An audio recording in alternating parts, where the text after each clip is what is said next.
We have our next guest. The great Robert Smith is with us, right? Mike? Hey! There it goes. Mike, you got to read or no? We don't have to do it. We already did the Gridiron Oh, Guys. that's right. We just got to tell people that Robert Smith's joining us via the Gridiron Guys hotline. There you go. And Robert was going to be in studio with us, which we really appreciate, but we're in extra COVID precaution right now. That's why we're separated here. So, unfortunately, we couldn't see Robert in person, but we appreciate him joining us. How are you? I'm doing great, man. And if I didn't get COVID in Chicago at Lollapalooza over the weekend, then I must be fine. So I'm triple vaxxed. So yeah, me too. I must be immune. Hey, Robert, I told him, hey, listen, man, the OG is in town. I could have been at the house. They could have sucked me in. I'd have been right out the house wearing my hats, comfortable, eating during the break, turning away. Next time, just get me up out of here. It's funny you mentioned that because I just had a run for some health food at the Combo KFC and Taco Bell. Nice. Yeah. Treat yourself right. So I know where that's at. I got it sitting over here on the side. I'll make sure that I don't take any chomps during the segment. We're happy if you want to eat during the interview. That's okay with us. Robert, obviously the Deshaun Watson situation is a mess. The league doesn't look good. He doesn't look good. The Browns don't look good. Fans are fighting with each other. It's a burden for everybody. What do you make of this whole situation and where we are right now? Well, what's most surprising to me in everything that's gone on here is that the Browns didn't retain Baker Mayfield. That's the most surprising part to me. Yeah. And maybe the relationship was just so fractured. I'm not in the building. I don't know that. But maybe the relationship was just so fractured. But you have him under contract for this year, and or you at least had to assume that it was going to be at least 6 games for Deshaun Watson. Now, I think what's really interesting here when we look at the situation now with the NFL appealing, if they do appeal, the union is likely to get some sort of injunctive relief, meaning that Deshaun Watson is going to be able to play right away. Is this just an attempt by the NFL to force the hand of Deshaun Watson and Rusty Hardin in this, his attorney, because the Browns are in a situation where, okay, do you start off the season with Jacoby Brissett and Dobbs and Rosen as your quarterbacks in that first 6 games, or for maybe if it's 8 games, if they get some sort of settlement, and they only have one division game in that first 6 games. So do you want Deshaun Watson there and a delayed suspension where you're going to have some sort of suspension, but do you roll the dice if you try and have him at the start of the season and then have him out when the schedule gets tougher and you're trying to make a playoff run?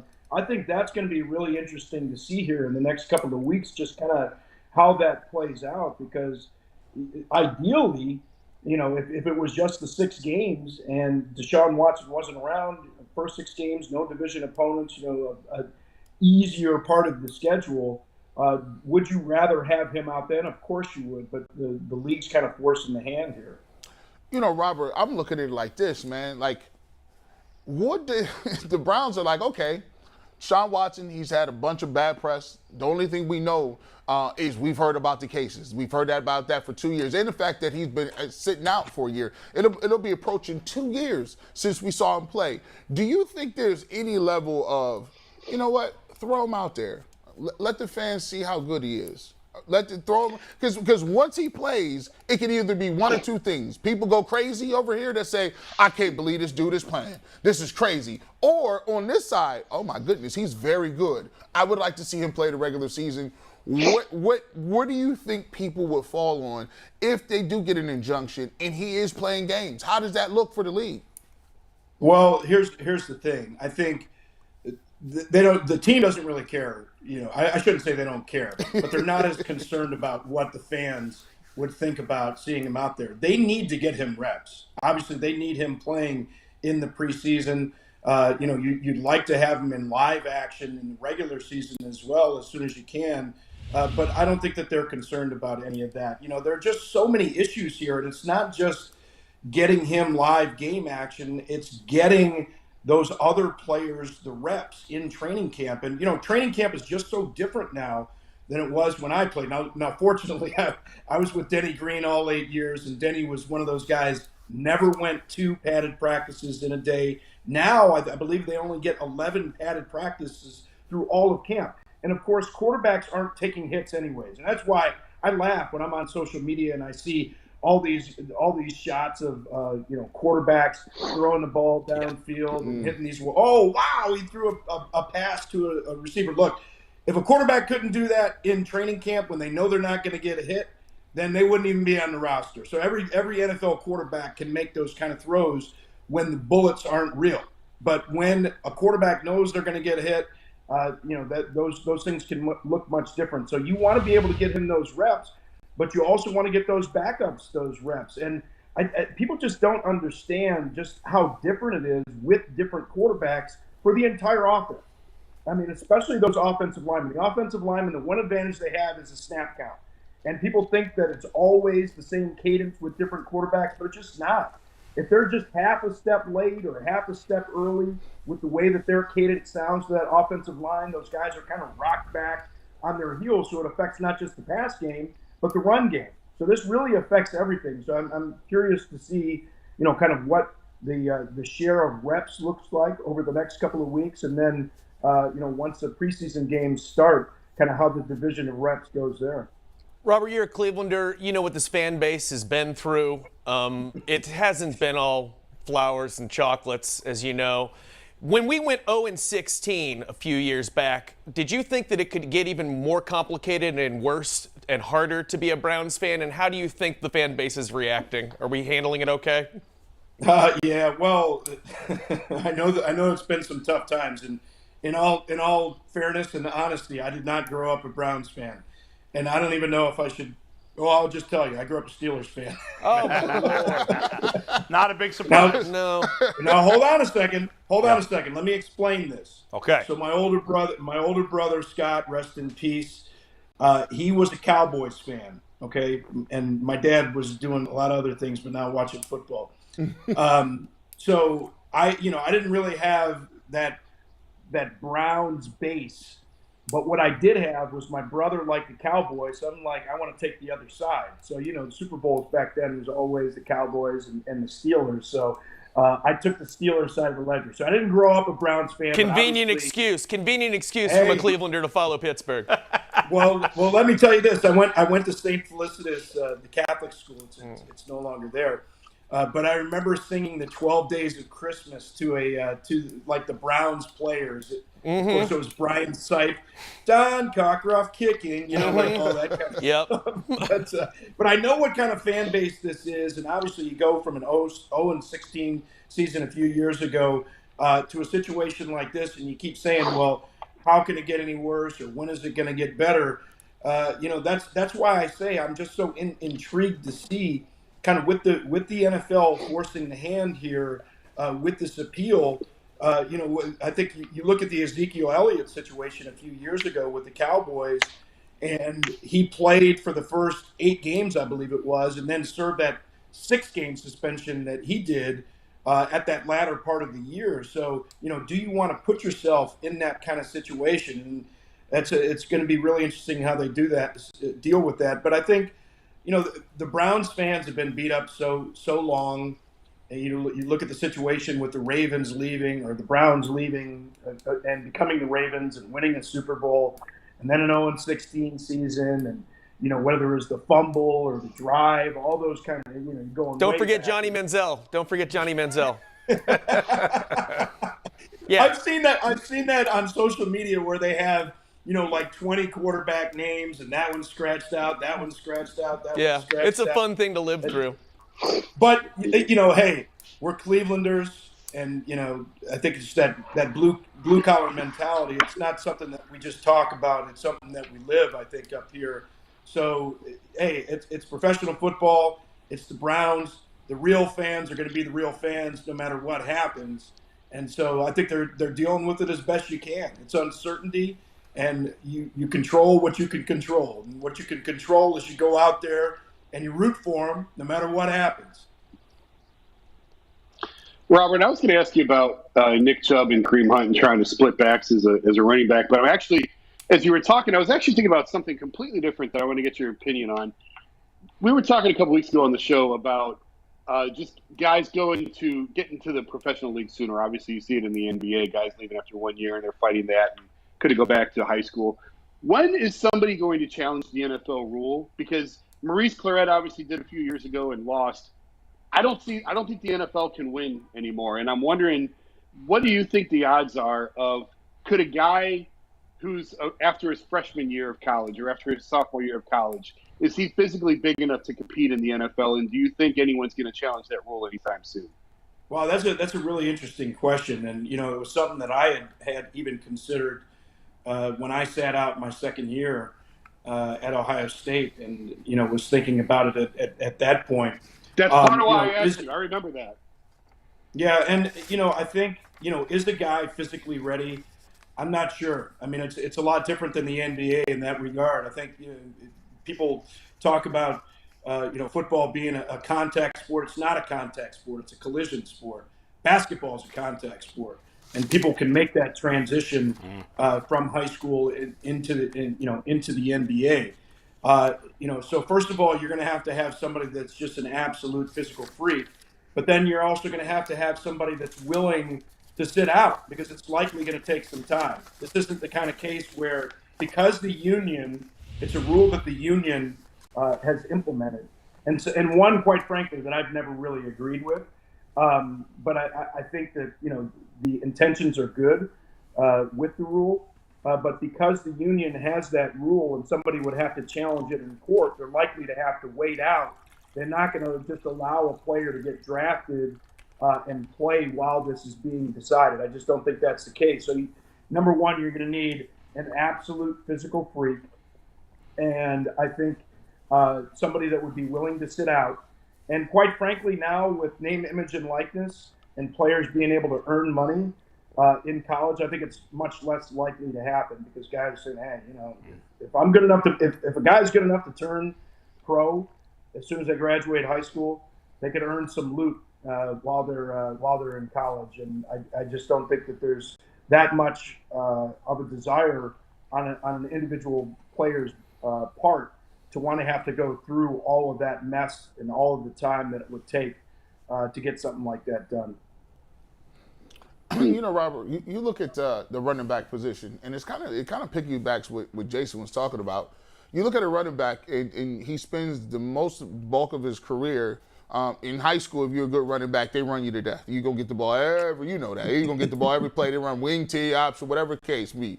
You get to the pros, or get to college. If you're a stud there, they're going to run you. And they're going to run you all. You take 3 years and maybe 4 years, and you run in college. So now you've been running the football thousands of carries 8 years before you can even get paid. And usually during the rookie scales, they don't draft running backs in the first round. Say you're a second round running back, and now all of a sudden you don't get that 5th-year guarantee. So if you're a late bloomer, you're already at 28 by the time you even get an opportunity to get to your second contract. With that being said, do you believe it should be a different contract structure for running backs and say, hey, give me it doesn't count, of course, the salary cap, or you can do something where you can offer a running back more, because some of the best players and some of the most talented players that have made this league have been running backs. And just think if we don't get a chance to see some of those people moving forward because the game has changed and the wages have kind of shift people out. That's interesting, but I think it's probably more the other way now because when you talk about the game, even at the lower levels, and it really started at the lower levels. I think when you talk about the NFL and the NFL moving more to rules and systems of offense that are more conducive or pass heavy, those were things that were coming out of the 7-on-7s, the spread offenses in high school and in college. So the running backs, I think, have been undervalued in the sense that the game has been more towards passing. And you look at what's happened with the wide receiver contracts this year in particular, I think it's an indication of just how the philosophy in the NFL and in football in general has changed. So it's become more pass heavy.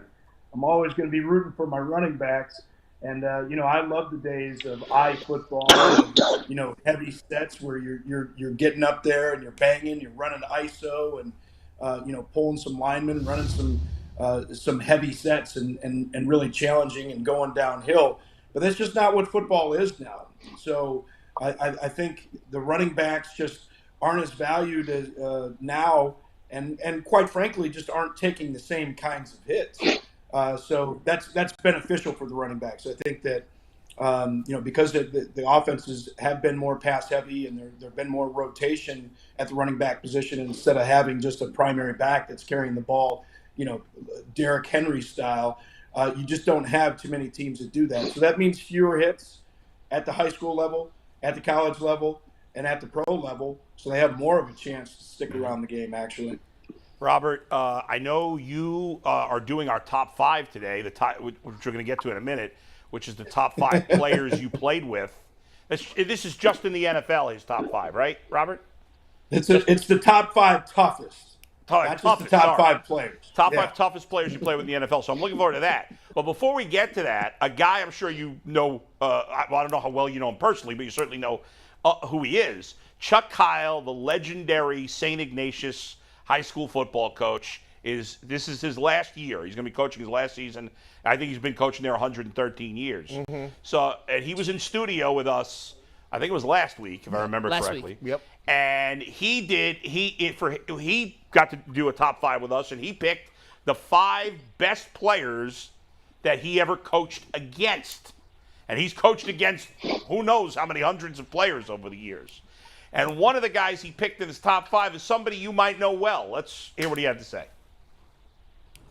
When he was a sophomore, I remember him from track as a freshman, and I'm going, well, this kid has speed, but is he a football player? It was like the second game of the year. Is he a football player? We found him pretty early. Yeah. Right? And we're like, uh-oh. So honestly, by the time now we're going to play him the next year, and we had a Robert Smith defense. Did you really? Wow. That's what we called it. Robert Spies. Smith defense. How did you try to contain this guy? All speed. Well, for sure, you had on the wide side, you had a corner that was going to keep leverage because if he would hit and bounce outside, right? All right. So, and the linebacking, we did a couple things with the linebacking just to try to get an extra guy to the ball, off tackle and things like that, and it wasn't easy. We had to live with man coverage because you had to have the safeties reading okay, safety. I know you're 10 yards back, but could you read the blocking scheme and fill the gaps? But really, we called it the Robert Smith defense. So when you say memorable high school guy you played against, when you had to call a defense named after the guy, that's it. He's got to be on the list. I think I did it. So, I mean, Robert, think about this guy is maybe the greatest high school football coach in the history of the state, and he thought so much of you and your talent that he named one of his defense the Robert Smith defense. That's unbelievable. That's pretty cool. And, I remember playing in my sophomore year, and we won that game. And I think that one was at Baldwin Wallace as well. And then over the next 2 years, we lost 4 games my junior year and senior year, and all 4 of them were to Ignatius. So there was one regular season loss and one playoff loss. And actually, because of what they were doing defensively, and we knew this going into the game my senior year, I played quarterback going into that last game in the playoffs, and we had installed an option offense. And if I could throw the ball halfway decently, we probably would have won that game. Amazing. But we had some great matchups against them. Oh, man. Always had so much respect for Coach Kyle and, the way that the St. Ignatius teams played. The kind of guys, and we'll talk about, the 5 toughest guys that I played with, but the kind of guys that, would just take your head off and then help you up. That's just the kind of guys they are. It's got to feel nice knowing that you haunt the memories and nightmares of that living legend. So congratulations on that. You do know a thing or two about the running back position. Before we get to your top 5, we got to ask you, we have an embarrassment of riches on the Browns as far as the running game goes. I don't know if they're going to keep 5 running backs on the roster. It seems unlikely. Who do you think is going to be the odd man out there, and what do you think of the running back position for the Browns? Well, I mean, it's really an incredible group. I mean, with Dearness, he's your third guy, right? So I mean, obviously, having Nick and having Kareem, those guys are just awesome. And the thing I love about Nick too is just kind of his mindset. He's kind of got that Barry Sanders mindset. Just I'm going to show up and play. And, coming up and tackling him, it's a business decision for a lot of guys. I'm not quite sure how I'm going to try and go at him, but I'm definitely going to try and go low for the most part, because he's got a guy, even with his explosiveness, he will run right over you. And both of them dangerous, out of the backfield as well. And I think that's going to be a big key. I mean, this is what the team, really is built to do. And I think why the Browns, may have been comfortable in letting Baker Mayfield go, because they said, hey, we're built to run the ball. We have great defense, and we're going to be able to handle things even with Deshaun out. So just a really great group of players, and one that really fits the mentality of the city. And quite frankly, because so many defenses have gotten smaller to adapt to some of the passing schemes that they face, especially at the linebacker position, you come out in 21 personnel, you come out in two tight sets, and you can really do some damage, because personnel-wise, defenses they don't have the same kind of guys. You don't see too many 6'5", 250-pound linebackers anymore. Guys who've got to be able to cover a lot of ground. It's a great point. Yeah, maybe they can readjust. Teams adjust to how the defenses have. All right, Mikey, let's get to the top 5 from Robert. Looking forward to this one. It is. Yeah. And as always, the top 5 is brought to you by Roundstone Insurance. Roundstone offers a better alternative for affordable quality health care for more than a decade.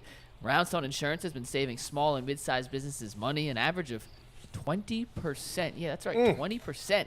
Contact us today to learn how you can get great health care benefits that your employees will love and save money too.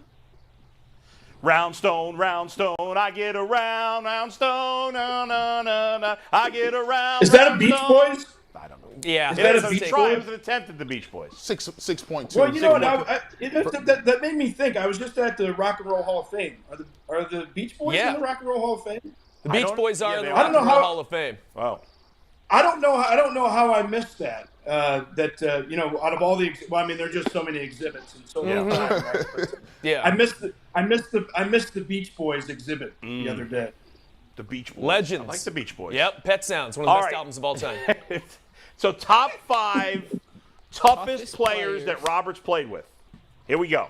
Robert, All you right. wanna call him out? Well, coming in at number 5, and I'm not saying this because he does the show, but because he's my guy, and I think that Cleveland Browns fans are familiar with him. Oh, yeah. Elroy, the talking machine, but the running machine as well. And I'm sure that you guys have heard this many times from Leroy, one of my favorite lines ever from the man, and he has a lot of lines. He said, if you need 1 yard, I'll get you 3, and if you need 5 yards, I'll get you 3. That was the mentality that Leroy had, and he was going to try and bust some people up and hurt somebody and make them pay when they were going to come up and tackle him. Just a pleasure to play with him, a great person, and like so many of the guys, maybe all of these guys on the list, like these guys aren't psychopaths. Like they're just people that know how to turn that switch on, and they got just a different level of mean and tough on game day. Yeah, he was a badass as a player, no Nice. doubt about it. He'll like seeing that. Yeah. Good call. He'll probably be offended he's not number 1. Guaranteed. He probably will be. All right, number 4. And he'll talk for a half hour about it. Don't worry about that. Definitely.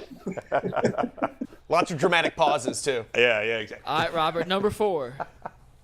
Number 4, and people are maybe surprised that he's going to be all the way down at number 4, but Johnny Muscle Randall. Wow. And Johnny was the first one that had that eye black all over his face. And you know what Johnny would do, man, he during the course of the week, like he would study a player's, like he would study the media guide for the opposite team, and he'd come up and he'd talk specific junk to the guys on the offensive line. Like, hey, how's Judy? How's Judy doing? You know, his wife's guy's name, wife's name, Judy. Like, hey, how's Judy doing? How Batty? How the kids? And he just talk all That is kinds next of level. stuff. I love that. I got to tell you, man, like at practice, the same way that he was in games. He was like that every single day in practice, and like you just never had any doubts about where Johnny was on the practice field, man, because you always hear it, and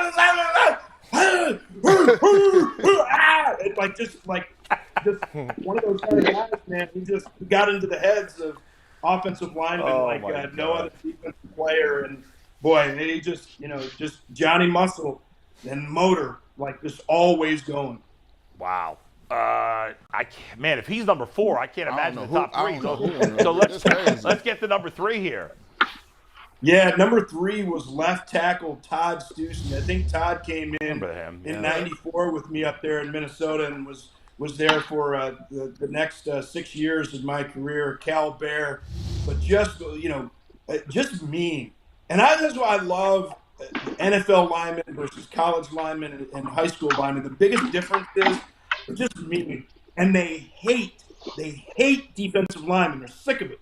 They're sick of all the stuff. Like in practice, you see all these fights break out in practice. Like those guys are just banging all year long. It goes all the way back to training camp. But I just remember Big Todd. He's 6'4", 6'5", 330-ish, something like that. And I remember he had a knee injury, some ankle injuries, and he was one of those kind of guys like just tape it up and I'll go. But he and number 2 on the list, were playing right next to each other, and I'll save the joke about that one or the story about that one until we bring him up. He looks like a guy who's now living on a farm wearing a cat hat and he's got a shotgun. He has crazy eyes. He definitely has crazy eyes. Is he doing that, or am I totally wrong about that?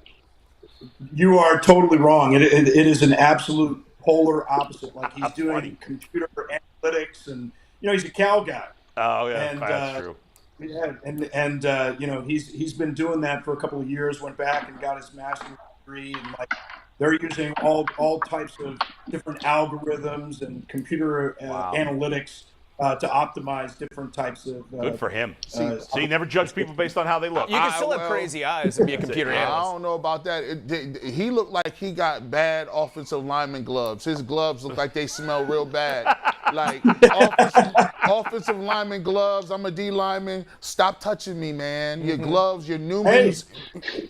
They do that on purpose, probably. That's exactly why you do it, though. Yeah. That's part of the head game. Like, hey, you're coming. You're going to get that punch in the face, and these gloves are going to stink. You better smell me all day. They're always wet. Like, why are you always wet? They're trying to mess with you. They're getting in your head. Yeah. It's dry out here. You sweating for no reason, man. Let's get to number 2 here, Robert. What do we got who we got at number 2? Number 2, Randall McDaniel, and I gotta tell you, remember him. Yeah. One of the first. So my first, the first mini camp that I went to, just amazed. Like I'm sitting next to Roger Craig, right? Like I'm like, oh my god! Like not only am I in the same locker room, in the same meeting room, this is the guy that I'm going to be competing against this year. So I'm sitting next to Roger Craig. But I remember going out to practice later that day, and at the end of stretch. We'd have to stretch over on the defensive side of the field, and we'd run all the way over to the offensive side of the field. And I remember Randall McDaniel beat Roger Craig in that race over to the other field. So not only a tough guy, but just crazy athleticism. And Randall had this violent move where he would get guys and he would throw them down. Like he was a really good wrestler. There's a lot of good offensive linemen, defensive linemen are. So he was really good understanding leverage and just freakish strength. And he was so good at it that he would get called for holding a lot because of that. But the funny thing is these two, they would come back to the huddle and they're lined up next to each other. And Stussy and Randall would come back to the huddle and they'd be laughing in the huddle about something that they did to somebody on the defensive line. They come back and they literally be laughing. And I'm like, hey man, he's not trying to get back at you. He takes out all that stuff on me. When I get held up in a pile, the guy you just knocked around and you're joking about now and laughing about, how you guys teamed up and destroyed him. That's the guy that's coming junk or something. Yeah. Keep that in mind, all right? Yeah, Man, yeah. you And I'm We not, gotta get to number. I'm not Go, thin with tell me. 20 pounds. We got to get to number one. Let's see who number one is. Man, we've had a great list so far. Who's number one?